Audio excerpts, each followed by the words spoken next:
Katru gadu, kad notiek MedCity, Kantārs ir klāt un gatavs atbalstīt. Un katru gadu Neils un viņa brīnišķīgā komanda nāk pie mums un jautā, palīdziet šogad ar datiem. Un šī gada dati bija visai izaicinoši iegūšanas objekts, jo mūsu mērķis saprast, ko cilvēks dara ārā, let's go outside, ko tad tas iedzīvotājs dara ārā. Kad mēs sākām domāt par to iedzīvotāju, rīdzinieks, lielpilsētas iedzīvotājs, mazpilsēta, lauki, purvi, meži, kā tos jautājumus salikt kopā tā, lai visi var atbildēt, lai visiem ir iespēja izteikties un mums tie dati būtu ticami. Un klikeris uz šo pusi. Vēlreiz. Nu, lūk, un tad mēs sadalījām tos ļaudis rīdziniekos un nerīdziniekos, lai tad būtu tāda vieglāka sapratne. Un, kas tad kopīgs Rīgas un Nerīgas iedzīvotājiem atrašanās uz ielas? Pastaigājoties, braucot ar riteni. Mēs redzam, vairāk nekā puse Rīgas iedzīvotāji saka, ka vismaz reizi nedēļā mērķtiecīgi dodas laukā, staigā pa ielu, brauc ar riteni, pastaigājas. Savukārt lauki un mazpilsētas un piepilsētas, tie mazāk 39%, ja salīdzināt rīdziniekiem, tad Rīgā iedzīvotāji vairāk pavada laiku uz ielas. Bet skatāmies tālāk, daba. 28% Rīgā, 24% ārpus Rīgas, līdzīgs rādītājs. Pie kādas ūdens tilpnes arī 25% Rīga, 22% ārpus Rīgas, līdzīgs rādītājs. Un ar ko tad atšķiras, kā jūs redzat, Rīga un Nerīga?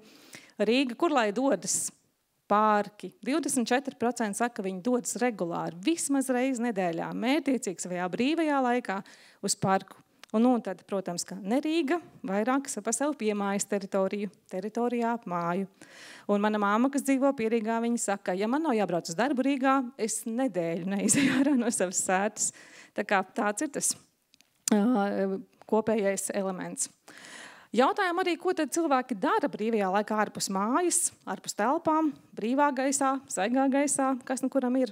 Un vairākas reizes nedēļā kā tas galvenais elements ir tā pastaigāšanās vienatnē. Gandrīz trešā daļa, tie 32% saka, nu tad viņi vairākas reizes nedēļā mērķtiecīgi savā brīvajā laikā ārpus darba pastaigājas vienatnē.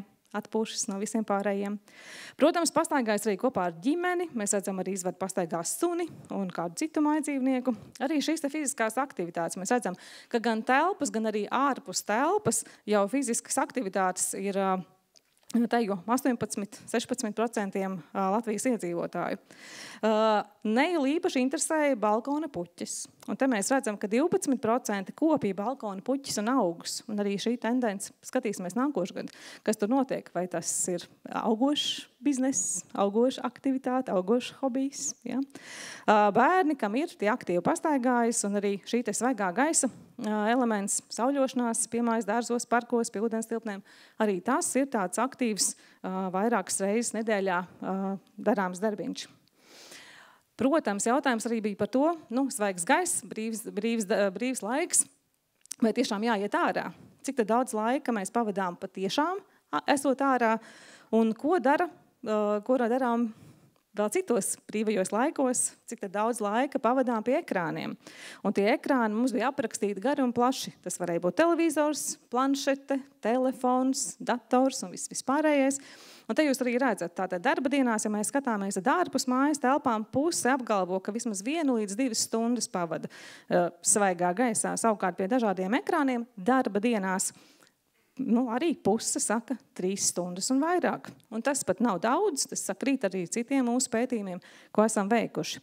Un brīvdienās, te ir cita aina, tātad nav jāiet uz darbu, un iespēja ir pavadīt laiku ārpus telpām ir lielāka. Un te arī gandrīz puse saka, ka 4 stundas un vairāk viņi aktīvi ir ārpus ekrāniem, bet tie gandrīz tie paši 42% saka, ka 4 stundas un vairāk arī sēž pie tiem ekrāniem.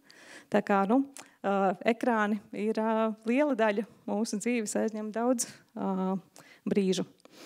Un domājot par šie te ekrāniem un to laiku, ko mēs veltām sev un veselībai savai, prasījām arī, vai tad cilvēki uzskata, ka pietiekam daudz savu brīvā laika pavada ārpus mājas un telpām, un te mēs redzam to, ka gandrīz 50% saka, ka nē, es nepietiekam daudz laika pavadu ārpus telpām.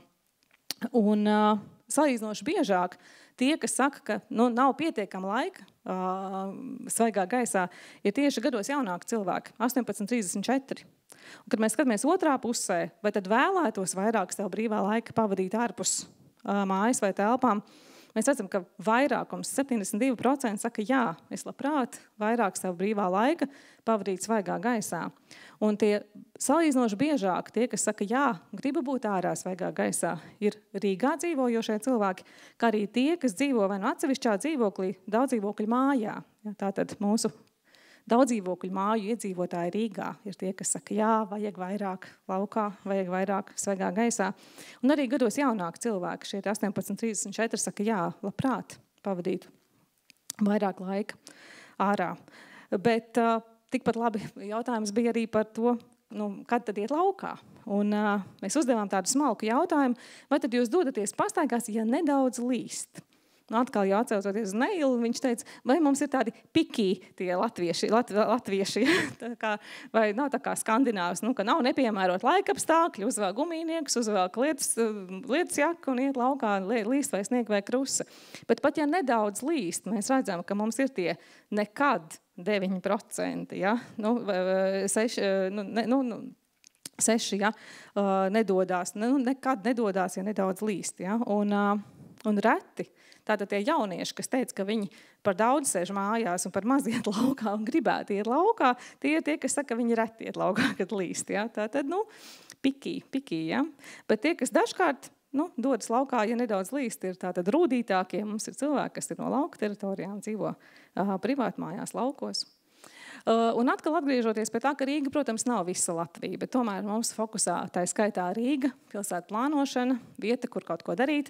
Jautājām tieši Rīgā dzīvojošajiem rīdziniekiem, kā viņi vērtē Rīgas pilsētas sniegtās iespējas pavadīt savu brīvo laiku ārpus mājas. Un tam mēs redzam to rādītāju, tātad 10 punktu skalā, tā kā skolā, no 1, kur pavisam slikti, līdz 10 izcili un brīnišķīgi. Vidējais vērtējums ir 6,2. Un tas ir labs rādītājs.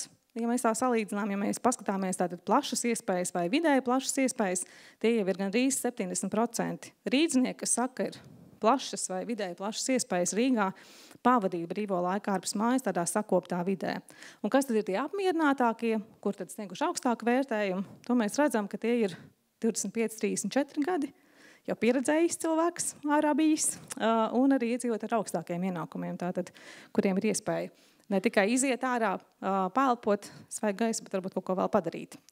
Un viens no pēdējiem jautājumiem bija, ko mēs prasījām, kas tad mudinātu vairāk laika pavadīt ārpus mājas vai telpām, un te jūs redzat tos aktuālākos problēmu jautājumus.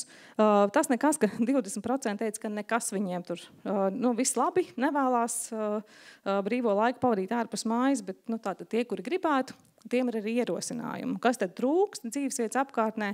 Tās vietas, kur pasēdēt. Āra kafejnīcas, soliņi, vietas, kur apsēsties. Tā skaitā populāri un interesanti iedzīvotājiem šķiet šie saliedēšanas pasākumi, dažādi apkaimes svētki, dažādi tirdziņi. Nenoliedzami vienmēr šādos pētījumos tā ir aktualitāte, sakārtota ainaviska vide, dažādi vides objekti. Mums patīk arī ūdens. Mēs gribam pie ūdens malai, promenādi, atpūtas vietu pie ūdens. Tāpat arī labi iekārtot iekšpagalmi, īpaši Rīgas iedzīvotājiem, tas ir ļoti, ļoti svarīgi. Un vēl visi citi elementi, ko redzat tajā grafikā, kas ir svarīgi. Un tie, kas ir tādi tumšāk violeti iekrāsoti, tad salīdzinoši biežāk tieši Rīgā šī ir problēma. Un cilvēki uzsver, ka viņi vēlētos āra kafejnīcas, labi iekārtots iekšpagalms, sakoptāk, tīrāk apkārtējo vidi, tā arī mazāku satiksmes intensitāti un troksni. Ja? Un tad pēdējais elements mums bija jautājums, kas tad ir Rīgas apslēptā pērle? Un kas ir tā vieta, kas pašam tik ļoti patīk, ar ko varētu dalīties un pastāstīt kādam citam, lai arī aiziet. Un te bija domāts, ka būs tā kā animācija, kura nav. Un skatoties no kreisās puses, ir tie populārākie, biežāk minētie. Un es domāju, daudz ar prieku dzirdējis, ka Uzvaras parks visbiežāk no visām atbildēm tika minēts kā tā īstā Rīgas apslēptā pērle. Un tai sekoja Vecrīga un Opera un Basteikāns un Laimas pulkstenis un Brīvības piemineklis, tas rajoniņš, un tad arī Meža parks un Meža parkam pieguļošās jaukās vietas, un tāpat arī ļoti aktīvi tiek apmeklēta Daugavas krastmala, Ķengaraga promenāde, tika bieži minēta kā tā īstā, skaistā Rīgas apslēptā pērle, arī Āgenskalns, Toņkalns un tādas lietas, un Mangaļsala un Biķernieka mešs un vēl citas vietiņas. Bet tā kā tā bija atvērta atbilde, cilvēki varēja ierakstīt visu, ko sirds vēlas, tad pat neviens, bet vairāk cilvēku uzrakstīja, ka, lai apslēptās pērles paliek apslēptas, ka nav ko popularizēt, tad būs liels pieplūdums ar cilvēkiem, un tad tā nebūs vairs klusā oāze, kurā atpūsties. Bet, kā saka, pakāpjoties vienu soli atpakaļ, jādalās jau ar tām apslēptajām pērlēm ir, un es ceru, ka jums katram pašam ir sava tā vieta, ne tikai Rīgā, bet arī citur, kas ir tā īsta apslēptā pērle, ar ko gan pašam atpūsties, gan arī citus aizvest. Un ņemot vērā šīs dienas tematiku, tad let's go outside, izmantojam pērles. Laimīgi!